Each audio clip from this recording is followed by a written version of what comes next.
আজকে অফিস থেকে এলাম আর তাড়াতাড়ি চলে এলাম। একটু নেটটা লাগা করাবো, বারান্দার নেটটা। বলছিলাম না যে পাখিগুলো ডিস্টার্ব করছে, না থাকলে গাছগুলো ইয়ে হয়ে যাবে, তো ওটা লাগিয়ে যাব। নেটের লোকটা লাগাতে আসছে। ওদিকে ভাত বসিয়েছি, ডাল আছে, একটুখানি কুঁদরু ভাজা করে নেবো, ব্যাস এটা হচ্ছে খাবার। এটা রাতে খেয়ে নেবো। আর মানে দুপুরে তো অফিসে খেয়েইছি, আর এখন বিকেলই বানিয়ে নিচ্ছি, সন্ধ্যেবেলা যাতে চাপ না থাকে। একটু অফিসে কাজ করতে করতে আর রান্না করতে ইচ্ছা করবে না। এবার একটুখানি পর স্যালনে যাব, ও নেটটা করে গেলে।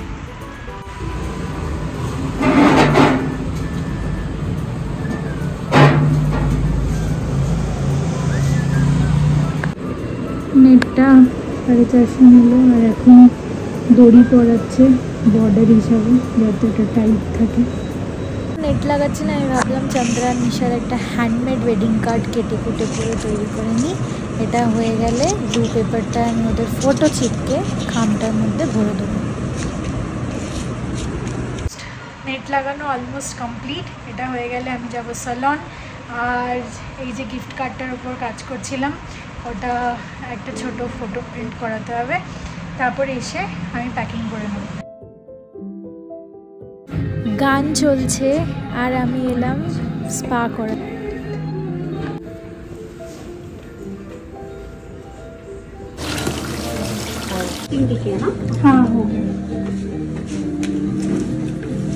আমি মায়ের থেকে খালি একটাই জিনিস খারাপ পেয়েছি, সেটা হচ্ছে আমার পায়ের নিচটা পুরো ড্রাই আর হার্ড, শক্ত। চলো আমার পেডিকিউর আর হেয়ার স্পা ডান, যাওয়া যাক। চলো বাড়ি তো চলে এসেছি। এবার প্রচুর গরম আজকে, যাই হোক এবার ঝটপট আমি একটুখানি প্যাকিং করে নেবো। ওটা আর এখন শেয়ার করছি না, আগে তাড়াতাড়ি নিপটে নিই, কেন কি রাতেই বেরোতে হবে। আর চন্দ্রা যে ফটোটা প্রিন্ট করিয়ে এনেছি, ওগুলো আমি ফাইনাল লুক তোমাদের সাথে একটু পরেই শেয়ার করবো। দাঁড়াও আগে আমি প্যাকিংটা করে নিই।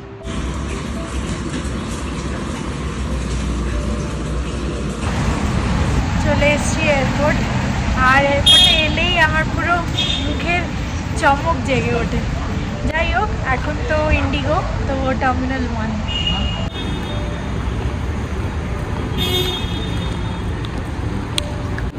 উইকডে কিন্তু প্রচুর ভিড়।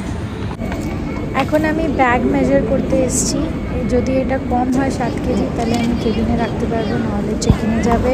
তারপর ফটাফট কানেক্টিং ফ্লাইটের জন্য ব্যাগ ট্রান্সফার হয়ে গেল।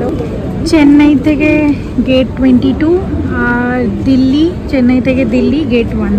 এটা ব্যাগ এত তাড়াতাড়ি সিকিউরিটি চেকিং হয়ে গেল, অনেক দিন পর ব্যাগটা ধরছে না। চলো সকাল সকাল এই আম নিয়ে বসলে। এগুলো কেটে একটুখানি নুন জলে ভিজিয়ে রাখবো, ওখানে গামলা নিয়েছি, একটু নুন জলে ভিজিয়ে রেখে দিয়ে তারপরে। কি বলছো, এগুলো আটি হয়ে গেছে? অতটুকু তো হবে, এটাই তো দরকার আমাদের বাচ্চাদের, এটাই দরকার। হ্যাঁ ওটাই দরকার, কিন্তু তুমি তো গদগদে বলছিলে। ঠিক আছে, এটাই হয়ে যাবে। এখানে জল রেখেছে, নুন জল এখানে দেবে, ভিজিয়ে রাখবে। আরে এতে নর্মাল নুনটা দিতে হয়, রেড লাল নুন দিতে নেই। মেশানো আছে, নর্মাল নুন আবার আলাদা করবো। ঠিক আছে, ভেরি গুড মর্নিং বন্ধুরা। গুড মর্নিং সবাইকে, গুড মর্নিং। বলছো তুমি? আমি বলেছিলাম 2 কিলো আটিয়ালা আম আনতে, আর 1 কিলো যেটা আটি নেই এখন সবে আমটা উঠেছে সেটা আনতে, তো উল্টো হয়ে গেছে। মানে 2 কিলো আমটা আটি নেই আর 1 কিলো আমটা আটি নেই। বাবা এটা আটি নেই? না, কেটে দেখেছো তুমি প্রত্যেকটা? হ্যাঁ গো, এইটাকে আটি বলে দিল আর ওইটাকে বললো আটিক নেই।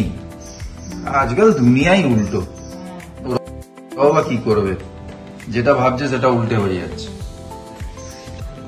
নেচারের কি হিসেব, ভালো ডিম হলে ডোবে আর ভালো আম হলে ভাসে, আর পচা ডিম ভাসে আর খারাপ আম ডোবে। দেখেছো, ভাসছে আম। আজকে অনেকদিন পরে এই ছোলা পেঁয়াজ টিয়াজ দিয়ে বানিয়ে দিয়েছে আমাকে, চুন্ডাল বলে এটাকে সাউথে, যে ব্রেড ফ্রেড এসব খাচ্ছে, ও ডিম টিম খাচ্ছে।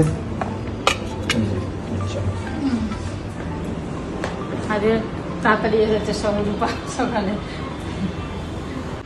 अब कितने जाना है पाजी? সব এত তাড়াতাড়ি হয়ে গেছিলো, প্রচুর টাইম ছিল হাতে।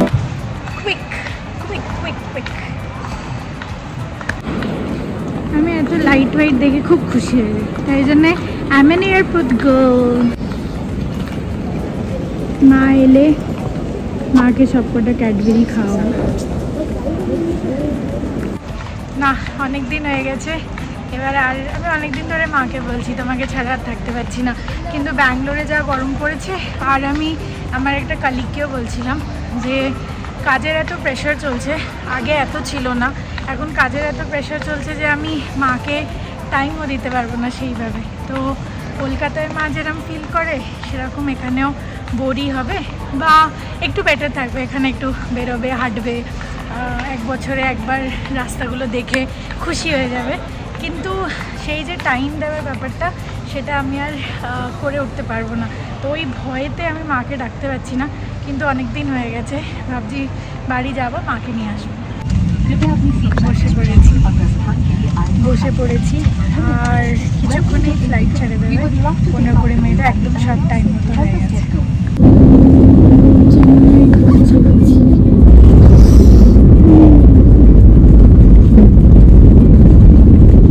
Yet another before time arrival Indigo Standard Time. We welcome you to Chennai. We request you to close the window sheets and the events after the doors open. Thank you. আমি ইন্ডিগোতে travel করছি বলে blue পরে এসেছি আজকে। আমি Chennai airport প্রথমবার আসছি। আর Chennai airport থেকে আরেকটা জিনিস মনে পড়লো, সামনে 1 মাসের ডিস্টেন্সে আরেকটা বিয়ে আছে চেন্নাইতে।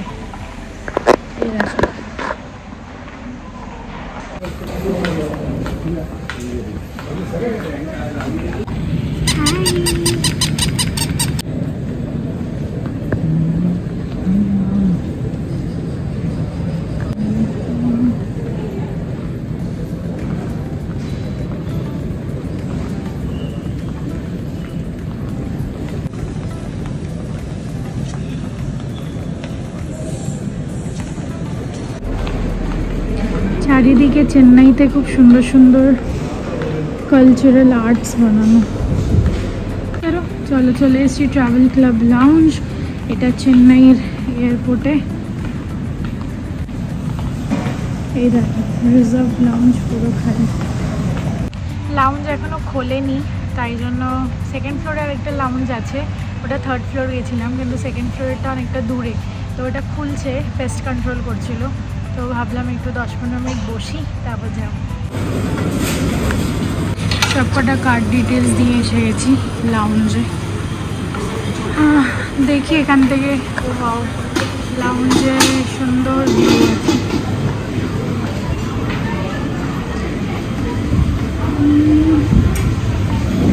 उपमा,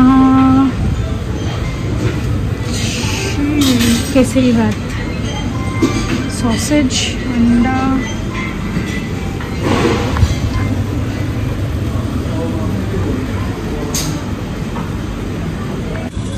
শুরু করলাম সসেজ, ডিম সেদ্ধ, এটা স্যালাড, 2 রকমের সস, এটা গ্রাভা মাখানো, আর এটা ব্ল্যাক বিন সস আর পটেটো ফ্রাই।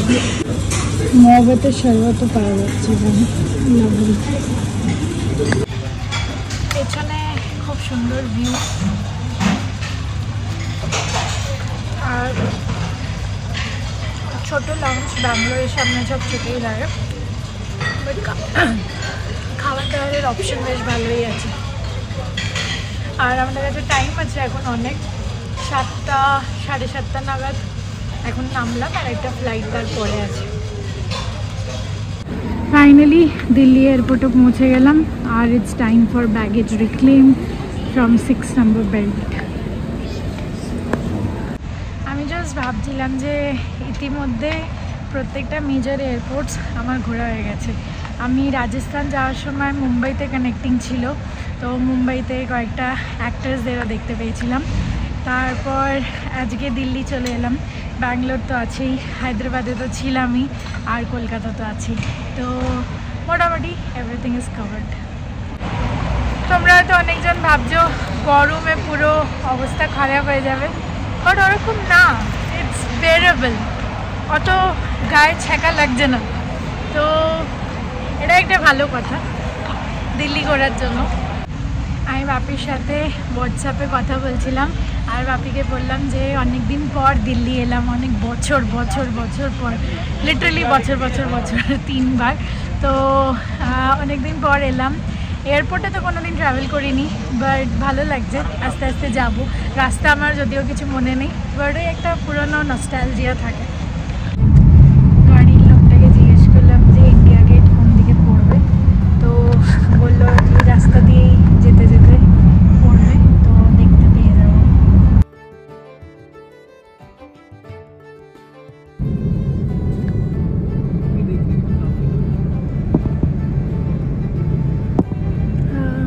अच्छा है, बहुत बाप रे बहुत भीड़ है, একদম জনসমস্যা নেই, পুরো চারিদিকে যেদিকে যাচ্ছি পুরো গ্রিনারিতে।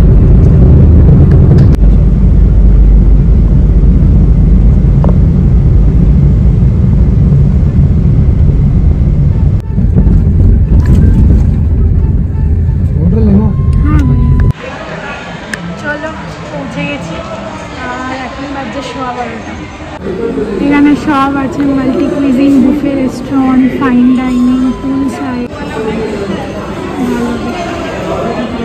আমরা এত ভালো করে দেবে আমি বুঝতে পারিনি। অবশ্যই আমি আগে পিকচার্স অত চেক করিনি, বাট দিস ইজ বিয়ন্ড। আর সুপেরিয়র রুম করেছে আবার তার মধ্যে, জানি না কি পাগল হয়ে গেছে। চলো, সোয়ারা যেরকম রুম বুক করেছিল একদম সেম প্যাটার্নে, বেশ চড়া রুম। আমি তো পুরো মজ করব। ভিউটা সুন্দর, ভিউটাও খারাপ না, বাহ ভালো দেখতে লাগছে। আর ফুল লেন্থ মিরর, আমি তো পুরো রেডি হতে, ভালো করে রেডি হবো আরও। আচ্ছা, এবার আমি একটুখানি ফ্রেশ হব, কেন কি আমার ঘুমে চোখ পুরো বন্ধ হয়ে যাচ্ছে। আর দিস ড্রাই ফ্রুটস চার্জেবল। অনেক সময় কিয়া আমার অফিসেরই একটা কলিগ শেয়ার করছিল, এর সাথে কিছু একটা কানেক্টেড থাকে, দ্য মুমেন্ট তুমি একটা তুলবে বা কিছু করবে বিলিং হয়ে যায়। তো জানি না, আমি এইগুলো তো হওয়া উচিত না। কি অন্ধকার হয়ে গেল, ভাবা যায়নি যে আজকে বৃষ্টি হবে এরকম। তাহলে আমি সকালে আমগুলো কাটতাম না, ফ্রিজে রেখে দিতাম যাতে পেকে না যায়। আমগুলো কাটলাম, একটা রোদ দিলে মানে সকালটা একটু রোদ যদি লাগতো ভালো হতো, তাহলে কি আমটা বেশ ইয়ে হয়, শুকনো থাকে, বেশ রসালো হয়, আর জল জল ভাবটা হয় না। এতে রোদটা লাগলো না, জলে নুন জলে ভিজিয়ে রেখেছি, ভেজা ওটা শুকোতে এখন সেই এমনি তো শুকাবে না, যাই হোক এমনি করতে হবে, কিছু করার নেই। আর জোয়ানটা কালকে ধুয়েছি, সেটাও শুকায়নি পুরো, এমন দিন বৃষ্টিটা নামলো মানে কিছুই হলো। যাই হোক, তাও ঠান্ডা ঠান্ডা থাকবে, এটাই একটা রক্ষে। আর এই অবস্থায় করতে হবে, কালকে যদি রোদ ওঠে জোয়ানটা রোদে দেবো, আর আচার তো আজকে করে নিতেই হবে।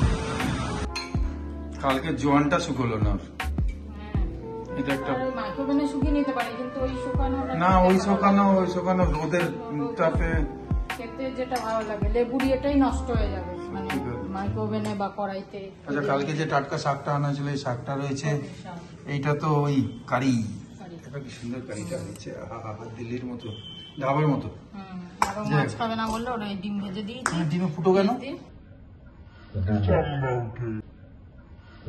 পেঁয়াজ, আচ্ছা আচ্ছা। এইটা না না মিলিয়ে মিশে, আমি মাছ খাবো না, তুমি ডিমটা খাও একটু। না না, আমি মাছ ডিম একসাথে খেতে পারবো। হাত থেকে চলো, আজকে লাঞ্চ হয়ে যাক। ঠিক আছে, সৌমি দিল্লি পৌঁছে গেছে, একটা ভিডিও পিস পেলাম ছোট ছোট।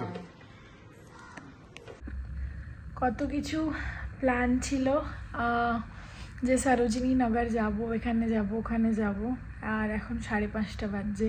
আমি 3:30 উঠে যাব ভেবেছিলাম, কিন্তু কিছুতেই চোখ খুলতে পারছি না, আর উঠতেই পারছি না, ঘুমিয়েই কাটিয়ে দিলাম। কালকের দিনটা তো হবে না, কেন কি কালকে হতেও পারে, নাহলে রোদে যেতে হবে, আর এসে তো 4টে 4:30 থেকে রেডি হতে হবে, কেন কি বিয়ের মণ্ডপে যেতে হবে 7টা থেকে। তো দেখি কি করি, আমি এখনও প্রপারলি উঠতে পারিনি, আমার এখনও একটুখানি মাথা ঘুরছে। অনেকদিন পর এরকম সকাল সকাল ট্রাভেল করলাম।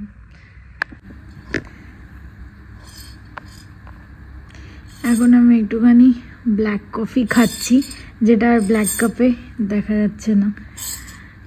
যাই হোক, এমন অবস্থা, কফি না খেলে চলছে না। অলরেডি বন্ধুদের সাথে কথা হয়ে গেছে, তো কেউ অভিষেক বলে একজন আছে, কেউ ওখান থেকে এখানে চলে আসবে, এখান থেকে ওখানে চলে আসবে, এইসব প্ল্যানিং চলছিল। আমি আজকে ব্লগটা এটুকুনি রাখছি, কেন কি আবার এখন বেরোবো, আর একটুখানি দিল্লি আস্তে আস্তে ঘুরবো, ক্যাপচার করব, সব করব। তো মানে এডিটিং করতে আমার অসুবিধা হবে, কেন কি ঘুরবো টুরবো সব করব, তারপর কালকে ব্লগ ছাড়তে হবে।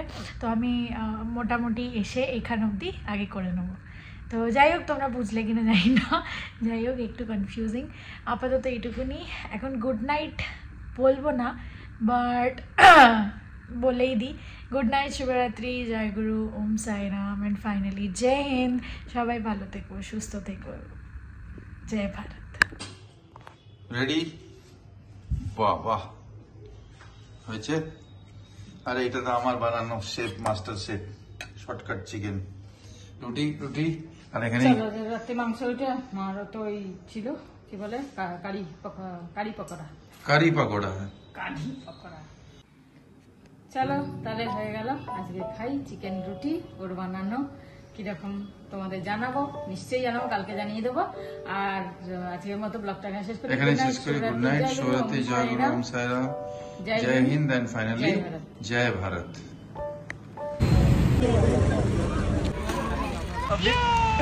ये तो मेनू है।